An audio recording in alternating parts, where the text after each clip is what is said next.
Hello everybody, you have tuned in to Eric Jose on Making a Murderer on YouTube. I cover virtually any aspect of making a murderer. I go over the evidence, the documents, the photos. So if you like, stay tuned, and in the future I'll have many more videos besides the one you're about to see. Okay, so KZ has filed a supplement to her original petition today, or yesterday actually. It's pretty interesting.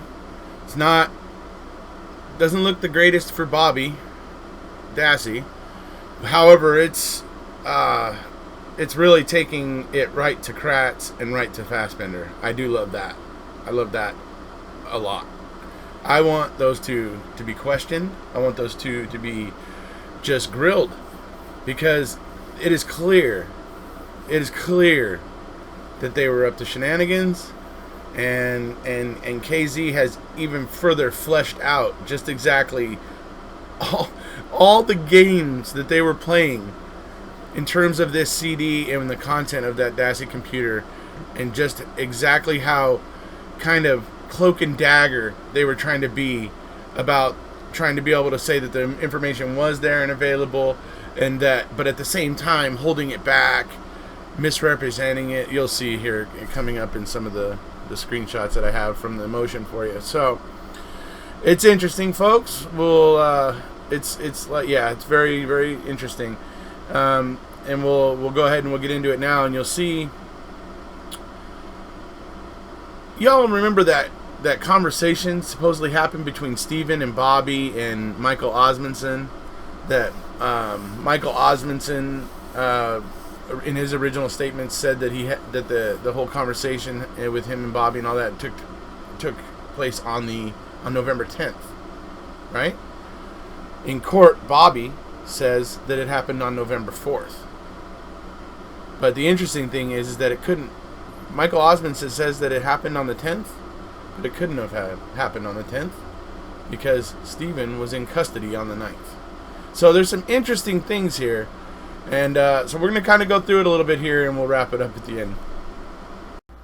The Fassbender report was misleading in a number of ways. This is the report that was given to the defense at the time of that this was all happening, and when they were trying to meet, the Denny standard, right? So this is about that report. The Fassbender report refers to examination of Brendan Dassey's computer. Emphasis added. There is absolutely no proof that the computer belonged to Brendan Dassey, and there is proof that it was primarily used by his brother Bobby. The Fassbender report minimizes the number of violent pornographic images, the severity of the violent pornographic images, and incriminating word searches that demonstrate an obsession with inflicting pain on young females, dead female bodies, and mutilating female bodies. The Fassbender report also ignores the timeline of the images being viewed, which excludes other family members and incriminates Bobby. The Fassbender report refers to a few messages of Brendan about whether he thought Mr. Avery was guilty of the Halbach murder, while ignoring Bobby's prolific, graphic, and sexually aggressive messages to underage girls. The Fassbender report conspicuously omits the date of May 10, 2006, which is when Detective Veely completed the Veely final investigative report and downloaded it onto a CD. He omits the day that the original forensic examination of the computer, he omits that day from his report, so as to hide the fact that the CD exists, right? On December 15th of 2006, Prosecutor Kratz sent Attorney Strang an itemized inventory of our Stephen Avery file. In the inventory, Prosecutor Kratz references 7 CDs, contents of Brendan Dassey's computer. Again, this statement is completely misleading to the defense because 7 DVDs were disclosed that could not be opened without the Encase program, but the CD, which required no specialized software, was not disclosed. On December of so you see what they're getting at there. That Kratz was talking about 7 CDs, but there was actually 7 DVDs, and the CD was not included, which wouldn't have required going and getting this NCASE program and learning how to use it and do all that. So you see that there's a game being played by Ken Kratz and Tom Fassbender. Tom Fassbender in his report omitting the day that the forensic report of the computer was completed and things like that. So you see a culmination here of things. Anyway, on December 19th of 2006, Attorney Strang had his paralegal send 7 DVDs to attorney Jerome Buting. But no CD is referenced in her letter because trial defense counsel had not been provided with this CD. Attached and incorporated herein as Exhibit 4 is the December 19th, 2006 letter of paralegal Shavon Ryan to Attorney Buting documenting 7 DVDs which attached photocopies of the DVDs. Because Special Agent Fassbender kept the CD in his possession, trial defense counsel only received the 7 DVDs. There was not time for the trial defense counsel to retain a forensic computer expert and perform the forensic analysis on the 7 DVDs, which took Detective Veely 16 days. By the January 10, 2007 due date for the trial defense counsel to file their State versus Denny. So by the time they got all these DVDs and everything, they didn't even have enough time to examine them in order to use them to put up other suspects and besides Stephen that could have possibly done this, that might have motive. So these DVDs were handed over in where they required a special program called NCASE to examine them, and like it says there, it took Detective Veely 16 days to compile all that information and put it on these DVDs and stuff, and the defense just wouldn't have had enough time to examine it in time to meet the Denny deadline. So that's highly interesting. January 10th, 2007, the due date for the trial's defense counsel, State versus Denny. Additionally, because they were not provided with a CD with the Veely final investigative report, which contained this criteria: word searches, registry, recovered pornography, internet history, Windows registry, and all MSN images, they could not effectively use this information to impeach Bobby or establish a motive to the murder of Miss Halbach pursuant to Denny. The murder of Miss Halbach pursuant to Denny. Attached and incorporated is Mr. Hunt's affidavits. On January 25th of 2007, on the eve of trial, Attorney Strang received a document entitled "Stipulation Project" from Prosecutor Kratz. In that document, paragraph R stated, "Computer analysis of Steve, Teresa's, and Brendan's computer. Mike Veely, SIC. Of the Grand Chute PD, analyzed the hard drives of these 3 and found nothing of evidentiary value." That's what Ken Kratz said.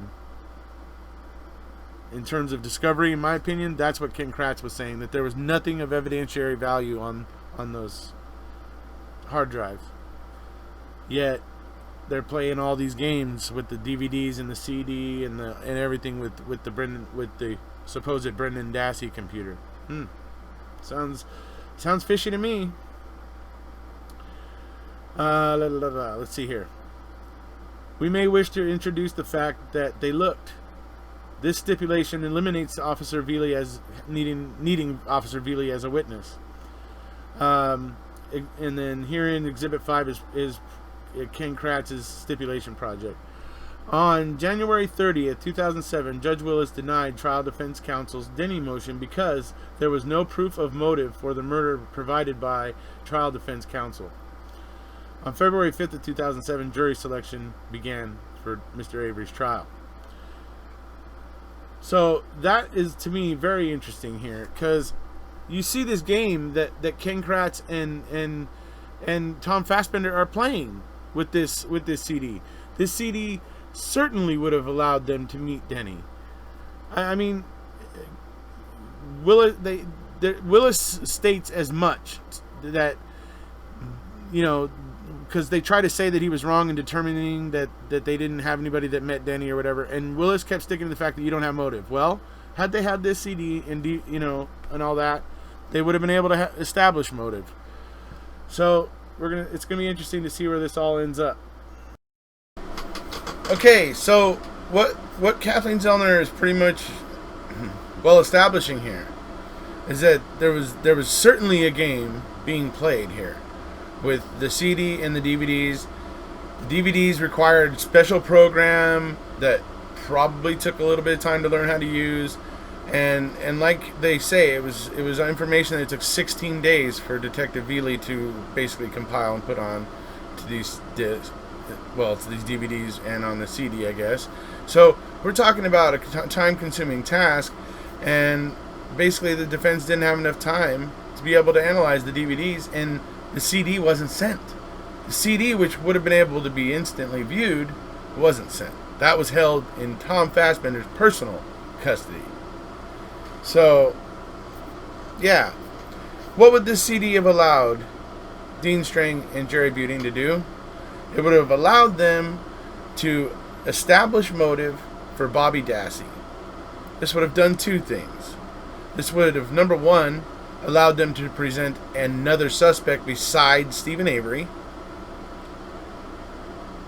who actually had motive, which Stephen didn't. Let us not forget that.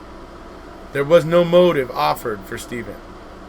But then, now with this CD, a motive would have been able to be offered for somebody else. Something interesting to note. So, it would have done that. Would have allowed them a suspect that meets the high threshold of Denny. But beyond that, everybody remember that Bobby Dassey was basically the star witness, or among the star witnesses for the prosecution. And this would have allowed them to impeach his testimony. And it would have, we already know the jury was asking for Bobby's testimony. When they were in deliberations, they asked for it. They were denied it, but they asked for it. So that tells us that they were interested in Bobby. And had this information been there for Dean and Jerry to impeach his testimony, might have put a different spin on things. So that's why this CD and withholding it, and the way that Ken Kratz and Tom Fassbender are playing games with this information, it's why it matters. It's why I think this Brady violation has a fair chance of being valid and opening up a door here. So anyways, let's move into the next set of screenshots. On June 27th of 2018, current post-conviction counsel received an affidavit from Attorney Strang. In the affidavit, Mr. Strang concludes that he and Mr. Buting were deceived by Prosecutor Kratz regarding the importance of the Dassey CD. These are Dean Strang's words. I accepted without challenge Ken Kratz's assertion in a January 25, 2007 email to me that Veely's analysis of Steve, Teresa's, and Brendan's computers yielded nothing much of evidentiary value. With the belated production of the Veely forensic analysis to the Mr. Avery's current lawyers in April of 2018, it now appears to me from the materials that Ms. Zellner and co-counsel have filed that the Veely forensic analysis is in fact did include much of evidentiary value in direct contradiction to Mr. Kratz's claim. Given what I know now about the existence and the content of the Veely forensic analysis, this looks to me like deceit. It looks like deceit about who used the computer. It looks like deceit about the evidentiary value of the information extracted from the computer. At a minimum, it looks like material information bearing on innocence that the state knowingly possessed, had exclusively in its possession, and withheld from the defense. So, those are the words of Dean Strang himself. Okay, so there you have the words of Dean Strang, okay, telling you that he basically feels that Ken Kratz was dishonest. He was deceitful. And when you think about it, you think about Fassbender's little report that we just saw the description of what was there. He was minimizing the violence, minimizing the numbers of images, minimizing everything he could about what was on that computer. He was minimizing it. Okay? Then you have Ken Kratz telling Dean Strang in an email that nothing of evidentiary value was on any of those computers. Ken Kratz and Tom Fassbender would have absolutely seen how important that information would be to the defense. They would have immediately realized that. And in fact, they did look at it. They did. We know that they looked at this stuff because they say so, and then also because of the games they're playing with the information. This continuous game that they're playing. So it's pretty obvious that they reviewed it and knew that they were in deep doo-doo. That this would open up a doorway to offering another suspect that meets Denny, but not only that, but taking out one of their big witnesses, one of their most important witnesses. This would have been a problem, huge issue for them. They did not want this to happen. So anyway, let's move on to the next one. November 14th, 2005, in an interview with CCSD, Calumet County Sheriff's Department, Mike Osmondson, Bobby's friend, claimed that he had been at the Avery property one time on November 10th, 2005. Mr. Osmondson indicated he was aware Stephen was one of the last people to see the missing girl and jokingly asked Stephen if Stephen has her, the missing girl, in a closet. Mr. Osmondson claimed that Mr. Avery then asked him if he wanted to help bury the body, and that they had laughed about it together. In the 11/14/05 CCSD interview of Mike Osmondson, clearly Mr. Osmondson's story was fabricated because Mr. Avery was arrested and in custody beginning on November 9th of 2005. At trial, Bobby contradicted Mr. Osmondson's police report and testified that Mr. Avery made a comment to them about getting rid of a body on November 4th of 2005.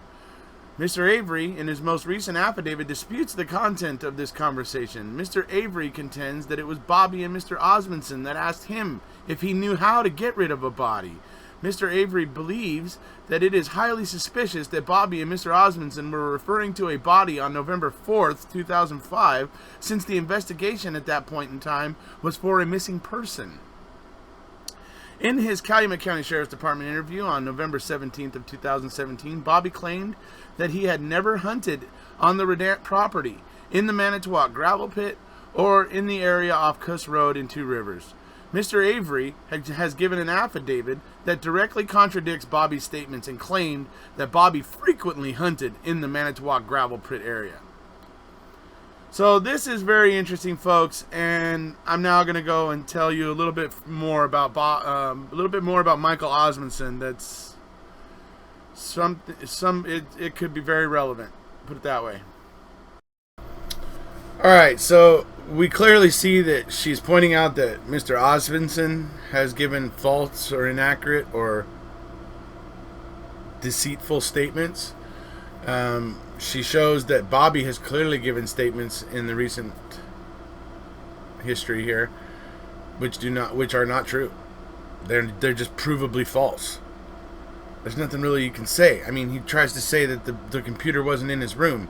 The investigation pictures show the computer was in his room. Yeah, I don't know what to say other than, the statements that he's been making are being proven false. So, yeah, it's just the way that ball bounces, and that just further allows Zellner to take this CD and deem it the Brady violation that it is. It should have been turned over, and in a timely manner. Not, how did she put it, 3,400 days after it was created, I believe is the count on the number of days. So 3,400 some odd days since this CD was created, it took to turn it over to the defense, and Mr. Avery's counsel. So yeah, I mean, so she's pointed out a lot of stuff here, folks. A lot of stuff that, you can't deny it. The games that Tom Fassbender and Ken Kratz were playing with this, CD. And with the reports and everything is very obvious that they were playing a game, and they were trying to hide it. They were playing like a shell game, trying to barely talk about it here on a little piece of paper in the biggest mountain of discovery that they sent over to the defense, which was very soon, right before they had to meet. They had to come up with their argument for Denny, right? So it number one, didn't give them much time to go through this mountain, and then even when they get through the mountain, they've got 7 DVDs that require a special program in case to be able to even do anything with them. But the CD that would have been instantly accessible is at home in Tom Fassbender's CD collection, probably between the Bee Gees and and something else. I don't know. But the point is that CD was deliberately held away from the defense by Tom Fassbender in his own personal custody. So the points that Kathleen Zellner's raising here, I feel, are valid. I'm sure there's going to be plenty of people out there trying to dismiss it, but how are you going to dismiss it? You clearly see these two clowns are trying to hide this information, because with good reason. I mean, I understand why they were trying to hide it, but the fact is they were trying to hide it. And they were trying to hide it because it would have, number one, given the defense a suspect that met Denny, and number two, it would have impeached one of their most important witnesses. These two things were something that was very undesirable for the state prosecution, Tom Fassbender. Very undesirable. This is why all this little game playing was going on. Ken Kratz claiming that the computer had nothing of evidentiary value on it. I mean, that's Ken Kratz's own words in an email. So, I mean, he can't try to say that wasn't him or whatever else. He said that. So, this is going to get interesting, I think. Just wanted to report on that. I'm going to probably end up going through some of the affidavits here when I get a chance, but there's also some other videos I wanted to do about Brennan. Like I said, I wanted to go through and take a brief look at some of the cases that SCOTUS did accept, those whatever it was 6 or 7 cases that they did accept the writs for, just to get an idea of what Brendan got passed over so that they could look at. Hopefully, I hope there's a real good reason for all of them, but I tend to try to take a brief look and see what I can see there. A few other things coming up too. Another video about the Brendan Dassey confession, and a few other things coming up here in the future. Talks with Tracy Keogh, talk with Gina Howe-Woodall.